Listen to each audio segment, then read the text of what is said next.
Hi there. Welcome to Sunnyside Journals. I'm Catherine. I have a little what's on my desk today. I'm not going to craft along with me. I I spent 2.5 hours this morning working on these, and and there was quite a bit of expletives coming from my little studio up here. Fortunately, it's only Dot who hears me, and so far she's a lady and she keeps all my secrets. Thank goodness. Anyhow, you know what? But let me share with you what I did do this morning. I'm happy with how they turned out. My goodness. You know what? There's always a prototype, right? You have to do everything the first time once. So, and then if you're lucky, you get to do it again and again and again if you liked it. And certainly, we all think back to the very first journal that we created, the very first time we cut open a beautiful old book and we were terrified. Or anyhow, I've been watching Wishes and Weeds 3 and 30 minute series. I'll put a link down below to her most recent one, and then you can figure out where the letter A is if you want. Actually, I think this would come from letter A. Maybe I should put the link for letter A down there. Okay, I'll figure it out. Because she did A is for acetate. And the specimen cards she created were so beautiful and so inspiring. Thank you, Nancy. And so I thought, well, I'm working on, where are you? Where are you? I'm working on this just beautiful little book. And I thought, I don't want to have, although it's about birds, I don't want bird overload. And I thought, I want something fun in here that's a little different. And you can see over here, I've been fussy cutting to beat the band. Remember I said I was going to fussy cut these birds? Look at those. How cute are they? Oh. Anyhow, off topic. So I want to put a few more different things in here, maybe like forest creatures, rather than it all just bird overload. So so that's when I thought, oh, maybe some butterfly specimen cards. Now, I don't have any acetate, but you know what I had? And I grabbed one, and one did two of these. I've got tons of CD cases. So I just cut off the edging, and there you go. I've got clear type acetate cover. And just like with Nancy's challenge, glue doesn't like holding down acetate. So I found that what I did, and of course these are stuck together now, but I found that what I did was with my window, I turned it over and I simply just put a bit of masking tape on the corners, and then I stitched around the edge, and that held the acetate in place. And then I was able to, glue my background and my butterflies to the other card, and then glue them together. And I'm very happy with how they turned out. They were quite labor intensive. I didn't have these frames to begin with, so I had to create my own. And just a word to the searchers out there who like to go thrifting the way I do. I find these hanging file folders in my thrift stores all the time. Every kind of thrift store, all the time. Cheap, cheap, cheap. I guess I certainly don't enjoy this kind of file folder. I don't think it holds as much as a regular standing file folder. And I think a lot of people are getting rid of them. I don't know. I like them because both sides are a really nice color. I love this rich green that's on one side, and I love this sort of camel brown that's on the inside. So it gives you lots of options.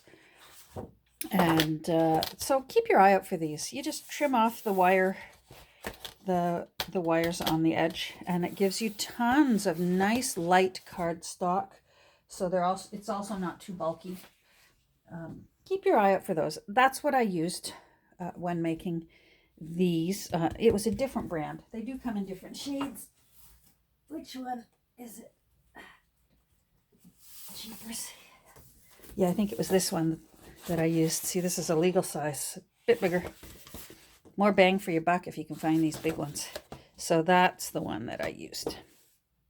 Anyhow, keep your eye out for them because they're terrific.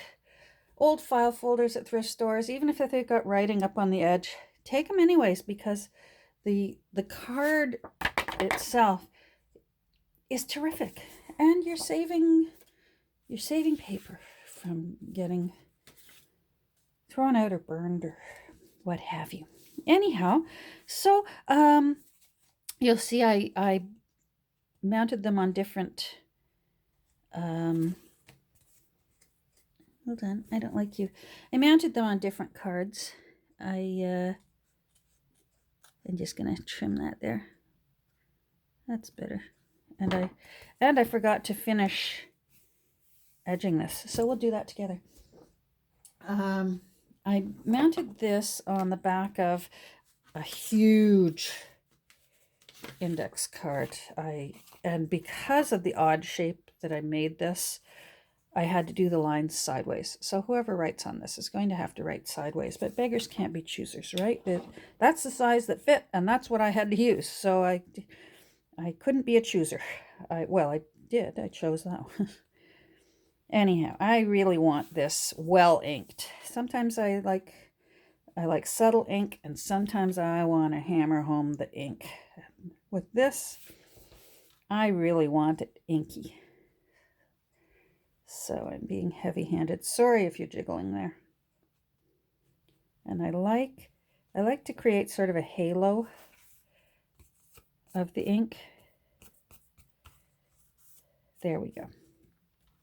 So for them, I put an index card on the back of this one and a tab with a tiny eyelet and some ribbon. And then for this one, I used a recipe card divider.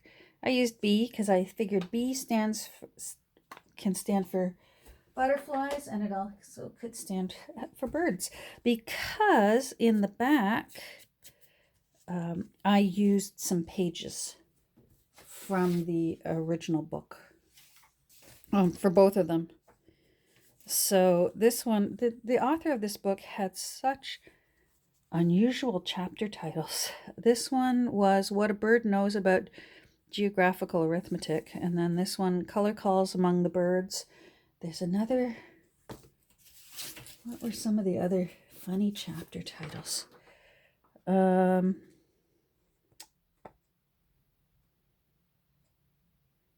Bird's Underwear. War and Weapons Among the Birds. Antics and Odor Among the Birds. Why do the birds build so? Fastidious nesting habits of a few birds. Anyhow, it actually has been a delightful book to read. Very, very written for older children. You can tell it's written for children that are ready for chapter books, but it's written in a really interesting way. Anyhow, so that's what I worked on this morning. Instead of watching the news, because boy, oh boy, I don't know about you, I can't handle the news these days. It's scary times we're living in. All right, let's put that aside. And I listened to my Rat Pack music. That's my happy place, is listening to Rat Pack music. And I played around up here in my little studio. So I have the signatures in. I broke one of my own rules, because that's what rules are for, and I put in 4 signatures instead of an uneven number of, usually I put in 3, 5, 7, 9, 11. I put 4 in. 4 just fit nicer. 3 wasn't enough, and 5 was too many. And then, is this front? That's front. So what I'm going to be doing is putting in the end papers. Now, I made a little pocket. Where are you, little pocket? Of course you've gone missing. Oh, there's a little pocket. So I made a little pocket that's going to go right there. Just a little tuck spot to go right there. And then for the back, here, let's go over to the back. So in the back here, I've already been playing in the back. Can't leave well enough alone. So there's the back. I found a library card. I love when you can find a real library card pocket from this old book that I found on one of our trips down to wine country in our neck of the woods. So this is from Virgil, Ontario. 19, I believe this is, hold on. Well, you can see the illustrations are stunning. 1933. Just a beautiful book of really gorgeous illustrations, but they're huge. So that's my favorite one. I think I might pull that one out. I keep coming back to it. I love the blues and the yellows together. Might put that up on my wall. Anyhow, that book, that one, still had the library pocket in the back from the little school that it belonged to, and it even has the date that it was withdrawn. So 19 years ago it was withdrawn. So I thought, although it's a different bird book, it's still a bird book. So Traveling with the Birds is going to go in the back of The Story of the Birds as a little tuck spot. Then I made another little tuck spot right here from, we're not in. There we go. Sorry. Made a little tuck spot here from a tea bag, because I get lots and lots of tea bags because of tea dyeing, lots and lots of papers. And I try my best to even save those. They make really cute little pockets. Just let them dry, then I dust them out. If you just open them up, and I just stick a toothbrush, paintbrush inside like this, hold it upside down, and just dust out the dried tea. Because, I mean, it's only had boiling water in it. It's not going to hurt anybody. It's just old tea that's been soaking in water and soaking in boiling water. So that's what I do. Anyhow, and it has a slightly orange tinge to it because it's orange pekoe. And then I thought, what better thing to put in an old tea bag than some little tea cards. So there's one here with a bird that's going to go in there, a cliff swallow. Come on, in you go.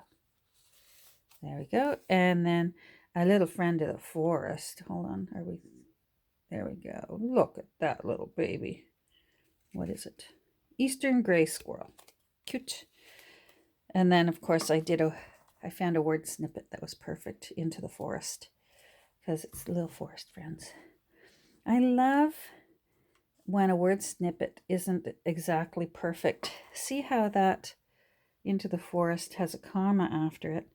I actually like that because it proves that that somebody took the time to cut into a page because they wanted those 3 words. And if you got to take the comma with you, you take the comma with you. Anyhow, so that's what I'm going to be doing. I made oodles and oodles of Raggedy Ruffles the other day. And then I tea dyed some as well. And I like them both. But for this book, I really liked the ivory color. So I used the ivory color in this book on the front and on the back. Hold on, where are we here? I put the front page back into it, and I loved the whole thing. I didn't have the heart to cut it up. This paper is surprisingly sturdy for a 118-year-old paper. This book is from 1902. So for a 118-year-old paper, this paper was really great. This spine was abysmal. It took a lot of work to rebuild this spine. It was wanting to just crumble away. And it really took a lot of work to fix that up. But it did. It came around to my way of thinking. Because it was falling apart, you can see that little fold there. That's where it was trying to break in half. And I did the best I could to hang on to it because I just thought it was so pretty. And it's sturdy now. This spine is not going anywhere. It'll be around for another 100 years now. But it will have a little fold in it from a remnant from the old original spine. But you know what? How many of us have scars? My goodness, I had a few cesarean sections. I got scars. They just make you tougher. Alrighty, so I put in some ruffles. Now I got to do some of the pretty stuff. I took the opportunity to put lots of pretty laces here and there for this book. Isn't this interesting? This is from a Sears Roebuck catalog, 1906, I believe, this one. It's not the original, it's a reprint. I found it at my Kirby Church book sale. One side was upright, and the other side, they had printed it upside down. So, in case the new owner is wondering, why is that side upright and that side upside down? I don't know. You'll have to ask Sears Roebuck.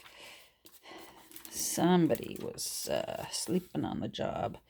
I made a little flippy journaly area here. I'm not finished. I want to do something here as well, but again, sometimes I just play with things and look at them until I know that I'm happy. Little tuck area here. There's a card I can use to show you. There, a little tuck area here, because there's Edith Holden paper. There's quite a few sheets of Edith Holden paper in here. What else have I done? I don't think I've done much else yet. I'm going to do some adding in some fussy cutting, some collaging. I still have to fussy cut you. I found a sheet in my rare scrapbook paper piles, because scrapbook paper is very hard to find at thrift stores, and when I find it, it's like a unicorn. But I like the color of that one, so I'm going to be I used a little bit of it on, I put a little cuff on that tea bag. So that's this. All right, oh wait, I was going to finish here, but I wanted to show you, I've been tea dyeing like a maniac. I have a special book that I'm working on, and it's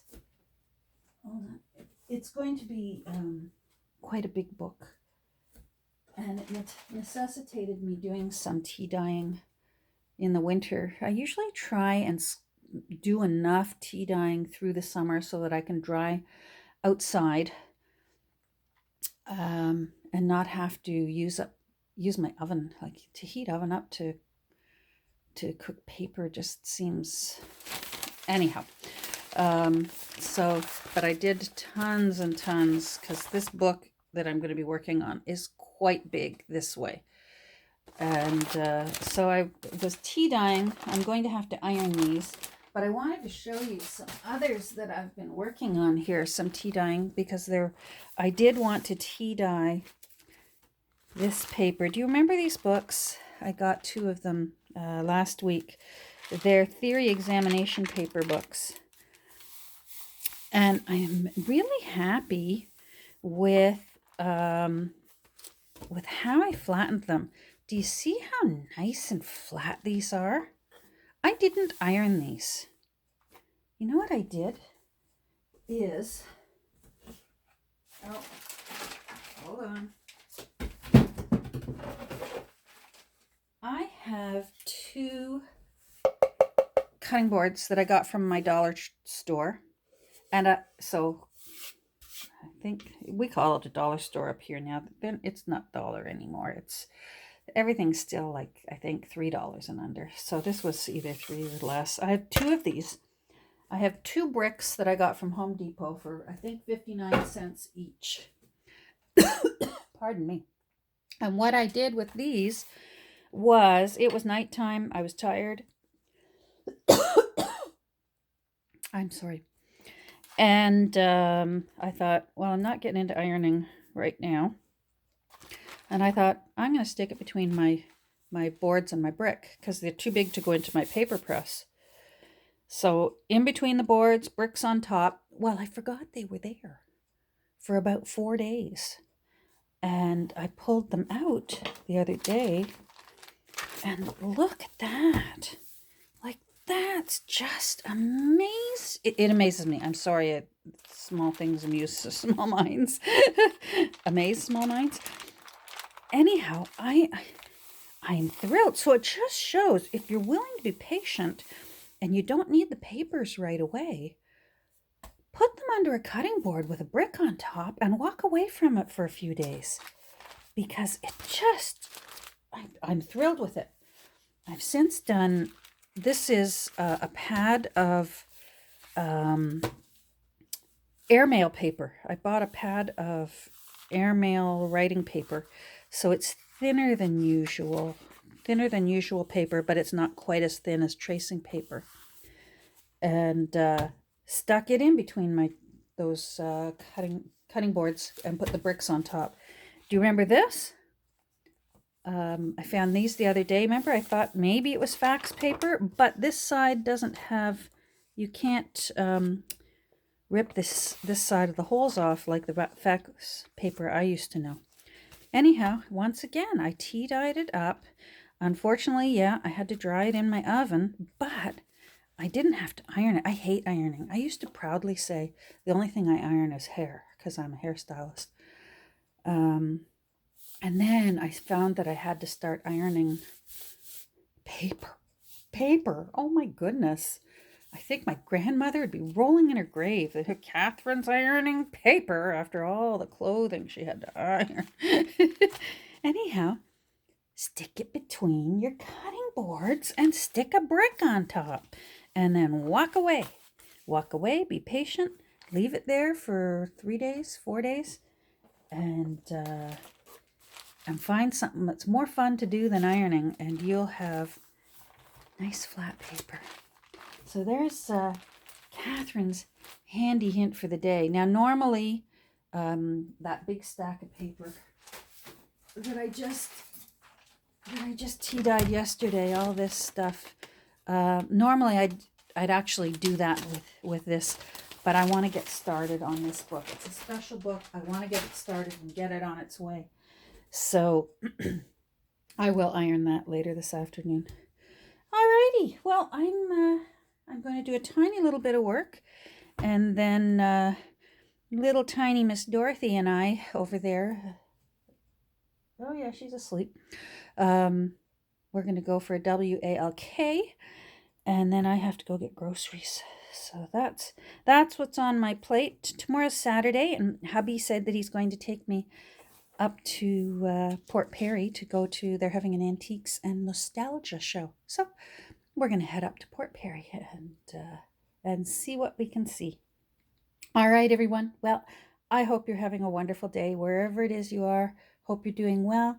Thank you for stopping by and visiting with me, and we will talk soon. Bye.